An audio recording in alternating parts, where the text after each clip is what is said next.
আমরা আমাদের রাষ্ট্রযন্ত্রকে দেখি স্থাপনার কথা বলতে, স্থাপনার জন্য মায়া কান্না করতে। আমরা আজকের সমাবেশ থেকে বলতে চাই, একজন মানুষের জীবনের চেয়ে সারা দুনিয়ার স্থাপনা কি গুরুত্বপূর্ণ কিনা। একজন নূর হোসেনকে হত্যা করার জন্য যদি এরশাদকে আমরা খুনি এরশাদ বলতে পারি, হাসিনাকে কেন আমরা খুনি স্বৈরাচার বলতে এত দ্বিধা? আমি এই খুনি স্বৈরাচার শেখ হাসিনার পতন চাই, পতন চাই, পতন চাই। তাকে পদত্যাগ করতে হবে, ক্ষমা চেয়ে, এটাই আমাদের এক দফা এবং এক দাবি। যারা গণহত্যাকারী, যারা খুনি, তাদেরকে খুনি বলতে হবে, কোনো ভনিতা নয়। এই দেশে অন্য দেশের প্রেসক্রিপশনে এই দেশকে চালায়। এই সরকার তো বাংলাদেশের সরকার হতে পারে না, এই সরকার তো রয়ের সরকার হতে পারে। যারা রদে পরিচালিত তাদেরকে আমরা কিভাবে বিশ্বাস করি যে তাদের থেকে আমরা কিভাবে বিচার চাইতে পারি? কারণ হচ্ছে আজকে এই বাংলাদেশকে সংস্কার ছাড়া কোনো সরকারই ভালোভাবে চালাতে পারবে না। আল মাহমুদি বলেছিলেন, কোথায় আছে মতিউর, ঘুমিয়ে আছে সে, তোরাই তবে সোনা মানিক আগুনে জেলে দে। আমরা স্টিফেন মালামের একটা বিখ্যাত লাইন আছে এরকম, poetry is the language of a state of crisis. যখন রাষ্ট্র ক্রাইসিসে পড়ে তখন কবিতা হয়ে ওঠে রাষ্ট্রভাষা। আজকে সেই কবিদের আমরা দেখি না, আমরা সেই লেখকদের আজকে দেখি না। আমি জানি না এরা কোথায় কি করে, এরা কি পদলোহী করে, কারো পদলোহী আমি জানি না। সেই সব কবিতা আমি ঘৃণা করি এবং আমাকেও কবি বলতে আমার এখন ঘৃণা বোধ হচ্ছে। 52 ভাষা আন্দোলনে দেখেছি ছাত্ররা পরাজিত হয়নি, 90-এর স্বৈরশাসক আন্দোলনে দেখেছি ছাত্ররা পরাজিত হয়নি।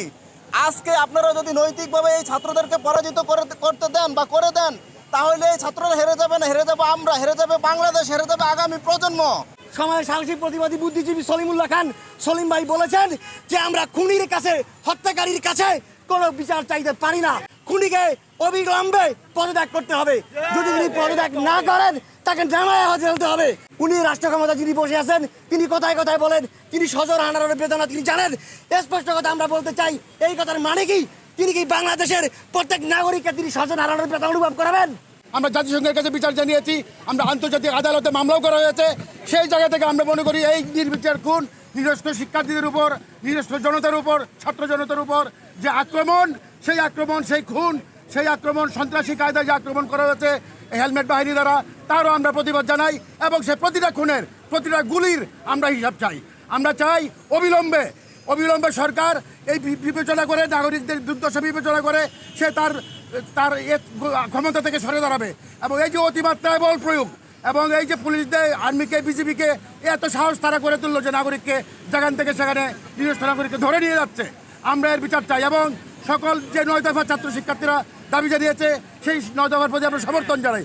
আমরা মনে করি এই 9 দফাকে মেনে সরকার অবিলম্বে ব্যবস্থা নেবে এবং আমরা না হয় ছাত্র জনতার মুখে আন্দোলনে আমরা প্রত্যেকটা নাগরিক নেমে আসবো। আমরা এরকম খুনি সরকারকে ক্ষমতায় দেখতে চাই না। প্রায় হচ্ছে গিয়ে 1.5 শতাধিক মানুষ নিহত হয়েছে, তাদেরকে হত্যা করা হয়েছে।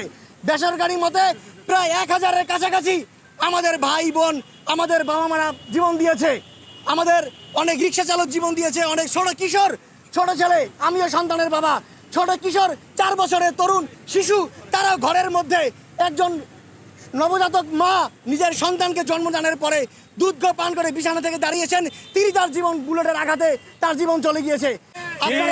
আপনারা নিশ্চয় জানেন, গত কয়েকদিন আগে আমাদের অগ্রজ লেখক, তাই আমরা সলিমুল্লাহ খানের সাথে একমত।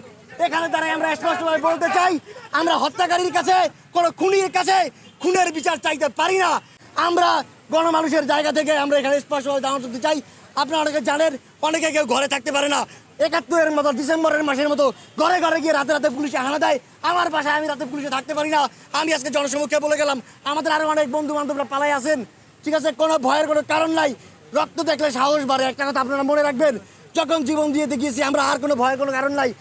আজকে প্রথম আলোতে দেখলাম 78% 142 জন মারণাস্ত্র মতো গুলিবিদ্ধ হয়ে মারা গেছে, আর ছররাতে মারা গেছে মাত্র 42 জন, বাকিরা লাঠিপেটা, রামদা এইসবে। তো এই গুলি আসলো কোত্থেকে? অথচ স্টেটমেন্ট দিচ্ছে সন্ত্রাসীরা এদিকে গুলি করেছে, পুলিশ রাবার বুলেট মেরেছে, পুলিশ গুলি করেনি। আসলে প্রতিটা মায়ের বুকের দেখলে, হাহাকার দেখলে আমরা আর ঘরে থাকতে পারি না।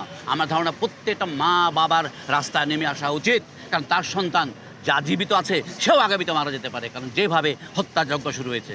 আমরা আজকে যে জনগণ আছি, যারা আমরা চুপ আছি, এই চুপ থেকে এই ট্যাগ খাওয়ার ভয় দেখে আমরা চুপ থাকার কারণে আজকে এমন একটা সরকার, এমন একটা দানব সরকার পয়দা করেছি, যে দানব সরকার আমাদের শিশুদের, আমাদের কিশোরদের, আমাদের ছাত্রদের, জনতাদের নির্বিচারে গুলি করে হত্যা